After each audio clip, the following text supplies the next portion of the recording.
गिबि गिबियावनो रायजो राजाफोरखौहाय जोबोद साबायखर गोजोननाय बावहरबाय। जोंनि बिपिएल हान्जानि गिबि सारिनि दैदेनगिरिफोर जोंनि प्रमद बर' सार, रुजि ब्रह्म सार, इन्दिरा नार्जारि सार, गबिन्द बसुमतारि सार बयनिसिमबो गोसो गोरबोनि साबायखर जासिहरबाय, हामलायनाय जासिहरबाय। बिथांमोना आंखौ सासे बिजाथि महरै दिनै सराइबिल बिजाबनि थाखाय फसंदों, आंखौ जे बे बिजाथिनि जग्य होननानै सानदों, बिथांमोननिसिम जोबोद धन्यबाद होबाय।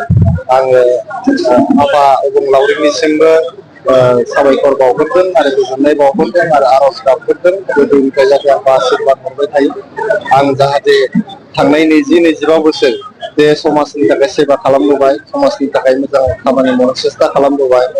दा बे मोजां खामानि मावनायनि जे धारा बा दाहार, बे दाहारखौ आं लांबाय थानो हाथों बेखौनो मिजिंथिदों। आं जुदि दिनै सराइबिलनि बिजाथि, गाबोन जुदि आङो रायजोनि प्रतिनिधि जायोबा, पाब्लिक रिप्रेजेन्टेटिभ जायोबा, सराइबिल समस्तिखौ 40टा समस्तियावनो बयनिफ्रायबो साबना हामनासिन समस्ति बोरै बानायनो बेनि थाखाय नाजालांगोन। मोनफ्रोमबो हारि माहारिफोरनि थाखाय बिथांमोननि राव थुनलाइ, बिथांमोननि सिनायथि, जारिमिन गासिबो जौगाहोनो थाखाय आं नाजागोन। थालांनाय न'खरफोर, थालांनाय हारिफोरखौहाय बोरै बोखांलांनो बेनि थाखाय खामानि मावलांगोन। आरो जिहेतु प्रमद बर' सारनि दैदेननायाव थांनाय 5 बोसोर गोजोना फैफिनबाय, जोङो मोनफ्रोमबो जाथि जनगोष्ठियानो न्याय मोनबाय आरो जौगानायनि जे दाहार, बे दाहारा गोख्रैयै बोहैनो हमबाय। दा बे दाहारखौनो गोख्रैसिनै बोहैहोनो थाखाय 2025 मायथाइनिफ्राय 2030 मायथाइसिम जिहेतु प्रमद बर' सारनि सरकार फैफिनगासिनो दङ, गोबां बिबांनि मासि देरहानानै प्रमद बर' सारआ बिटिआरनि चिफ जानो थांगासिनो दङ।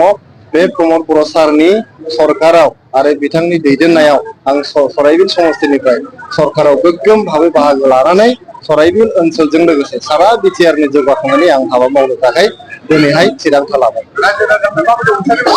रायजो राजाफ्रा जोबोद अनसायदों। आं बे जायगायावनो जोनोम, बे जायगायावनो देरनाय, बे जायगायावनो फरायनाय, गतिके गोदोनिफ्रायनो आंखौ रायजो राजाफ्रा मिथियो। बे ओनसोलाव समाजनि हाबा मावनायनि थाखायबो आं सिनायो। आं जिहेतु मोनसे समाज सेबि संस्थाजोंहाय जड़ित दङमोन, समाज सिबिनायानो आंनि प्रफेसनमोन। गतिके दिनै रायजो राजाफ्रा बयबो आंखौ आशीर्बाद होगोन होननानै आं मिजिंथियो। आरो रायजो राजाफ्रा जुदि आशीर्बाद होनानै आंखौ भट होनानै देरहाहरोबा, बिथांमोना जे सिमांखौ, जे मिजिंखौ लानानै भट होगोन, बे सिमां आरो मिजिंखौ मोगथां महर होनो थाखाय आं नाजालांगोन। रायजो राजाफ्रा बेसेबां भट होगोन, बेसेबां बिबाङाव देरहागोन, बेखौ दिनैनो बुंनाया थिग नङा। जे दिनखालि रिजाल्ट मोनगोन, ओइदिनखालि नोंथांमोनजों मोनलायगोन आरो बेसेबां बिबाङाव देरहागोन आं बेखौ खोन्थागोन। खिन्थु मोनसे फोथायनाय दङ, सराइबिल समस्तिनिफ्राय आं गोबां बिबाङाव देरहानो हागोन आरो सराइबिल समस्तियाव गुबुन हान्जाफ्रा बिपिएल हान्जाजों टक्कर मारिनो हानाय गोहोआनो गैया होननानै आं सानो।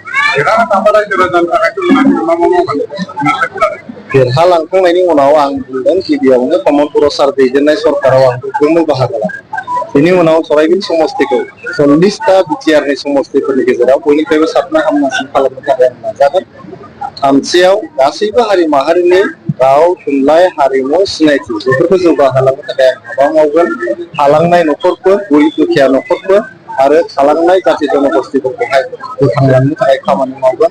लामा सामा, दालां, स्कुल, कलेज, हस्पिटाल गासैखौबो फोसाबलांनो थाखाय आङो गासिबो रायजो राजानि मदद लानानै आङो नाजालांबाय थागोन।